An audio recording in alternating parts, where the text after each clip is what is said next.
Welcome, fellow adventurers, and today is 108, and we have just arrived in Kota Kinabalu, Malaysia, on the island of Borneo. Kota Kinabalu is known for short as KK. It only takes a glimpse of present-day Kota Kinabalu to surmise that this is a fairly new city.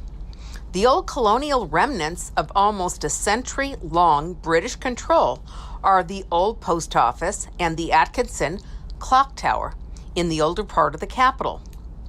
In fact, KK received its city status only recently on February 2nd of 2000, but its history dates back more than a century to the days when the British chartered company discovered it by accident, after a fire burnt down its former administration center.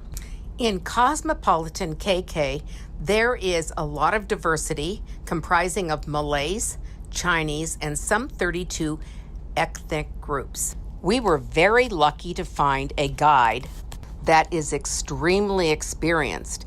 In fact, not only does he do guides of the city of KK, but he also goes into the back jungle of Borneo.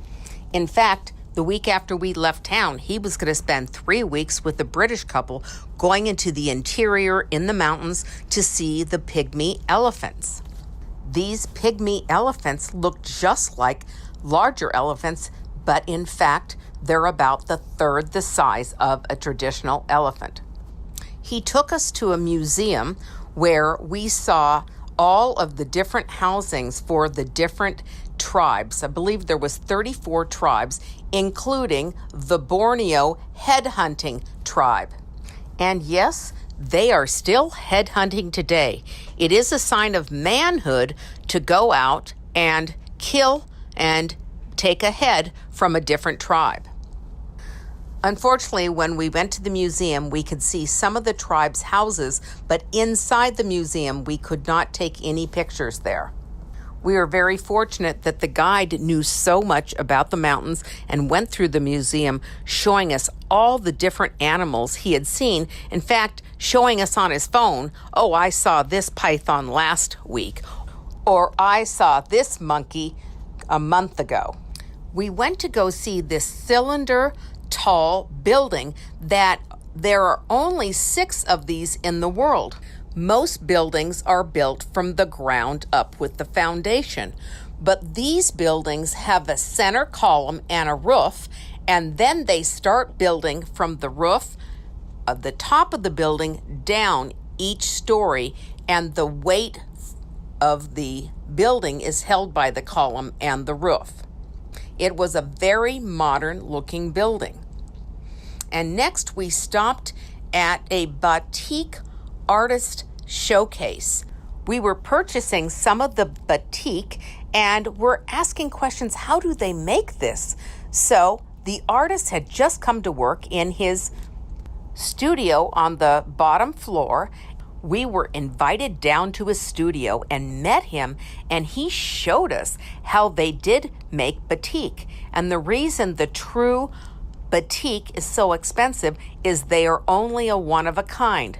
There are other batiks that are made in other countries like Bali where they take stamps and stamp it on, but this was all original art. Next to this building was a Kota Kinabalu government building. It was a beautiful structure that looked almost like a hotel. Then we drove up one of the hills to a place called Signal Hill where we could see the whole city, and from that vantage point we could also see the clock tower and the original buildings that were built by the British. The next stop was to this amazing floating mosque, and unfortunately it was Friday, so we were not able to go into the mosque because that was a day of worship. We are in Kota Kinabalu, and we are at the floating mosque. This mosque can take 12,000 parishioners. Look at the beautiful reflection here in the water as well. Then on to one of the major Chinese Buddhist temples with all kinds of temples, Buddhas, carvings of monks, and all kinds of paintings, and even a lying Buddha. We had a wonderful day in this beautiful city of Kota Kinabalu, and tomorrow we are going to be going to Brunei, one of the few countries left with a sultan in the world. In closing, my wish for you is that you will love abundantly, protect your health, and be adventurous for life. You are beautiful.